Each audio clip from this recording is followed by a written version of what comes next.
ওং অখণ্ড সংহিতা বা শ্রী শ্রী স্বামী স্বরূপানন্দ পরমহংসদেবের উপদেশ বাণী অষ্টম খণ্ড। সংসারকে ডরাইও না। চট্টগ্রাম নিবাসী জনৈক উপদেশ প্রার্থী যুবকের পত্রোত্তরে শ্রী শ্রী বাবামণি লিখিলেন, জীবন তরণীর নির্ভুল পরিচালনা সত্যই এক সুজটিল সমস্যা। আমি একথা অস্বীকার করি না, কিন্তু বাবা, এই সমস্যার সমাধানের জন্য সত্যিকার আবেগ ও প্রবল আকাঙ্ক্ষা যাহার জাগ্রত হইয়াছে, সমাধান তাহার হাতের তালুর উপরে আসিয়া দাঁড়াইয়াছে, এরূপ মনে করা চলে। ব্যাকুল হও, অধীর হও, রুদ্ধ পন্থা খুলিয়া যাইবে। কাণ্ডারিহীন নৌকায় অকুলের কুলদাতা স্বয়ং আসিয়া হাল ধরিয়া বসিবেন। সংসারে থাকিতে তোমার ভালো লাগে না, কোনো একটা মিশনে যোগ দিতে চাও, এই আকাঙ্ক্ষাটা মহৎ, সন্দেহ নাই। কিন্তু বাবা, সংসারই কি একটা মস্ত বড় মিশন নয়?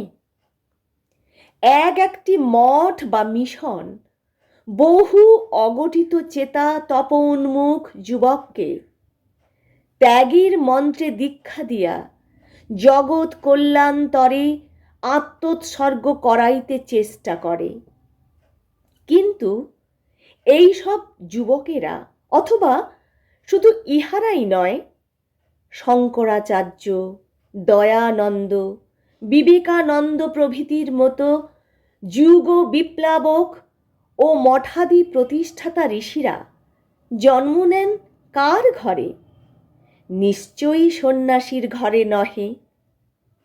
সংসারীর ঘরে শ্রী বুদ্ধ, শ্রী চৈতন্য, শ্রী নানক ভূমিষ্ঠ হইয়াছিলেন। যদি কোনো সংসার সহস্র বৎসরের মধ্যেও এই রকম একটি দুইটি পুরুষের জন্ম দিতে সমর্থ হয়, আমি সেই সংসারটিকে 100 বড় বড় মঠ বা মিশনের চেয়েও বৃহত্তর ও মহত্তর প্রতিষ্ঠান বলিয়া মনে করিব। সংসারকে ডরাইবার প্রয়োজন নাই, ঘৃণা করিয়াও লাভ নাই। তোমার নিকটে সংসারের যতটুকু প্রাপ্য আছে তাহা পরিশোধ করিতে হইবে। বাহ্য বৈষয়িক প্রাপ্যের কথা বলিতেছি না, বলিতেছি তোমার মনের সূক্ষ্ম সংস্কারের দাবির কথা, যাহার দুশ্ছেদ্যতার প্রকৃত পরিমাণটুকু একমাত্র গভীর তপসাধনা দ্বারাই পরিচয় পথে আসিয়া দাঁড়ায়। তোমাকে বাবা আগে তপস্বী হইতে হইবে। নিজের অন্তর্নিহিত ভালো ও মন্দ সকল শক্তির অনুকূল ও পরিপন্থী সকল গূঢ় প্রবণতার স্বরূপ চিনিতে হইবে। তারপরে স্থির করিবে সংসারেই থাকিবে, না দূর হইতে প্রাণ কানুয়ার মোহন বংশীরবে আকৃষ্ট হইয়া ছুটিয়া বাহির হইবে।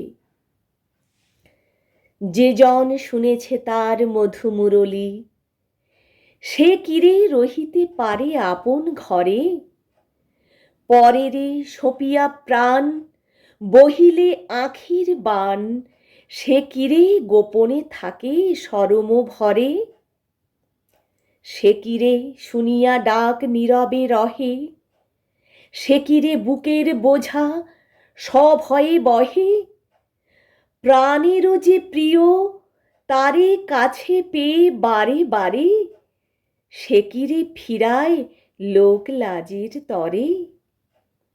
ইহকাল পরকাল করে কি বিচার, অমল কমল দলে পরিতে আপন গলে, সে কিরে চাহিয়া দেখে কাঁটা আছে তার।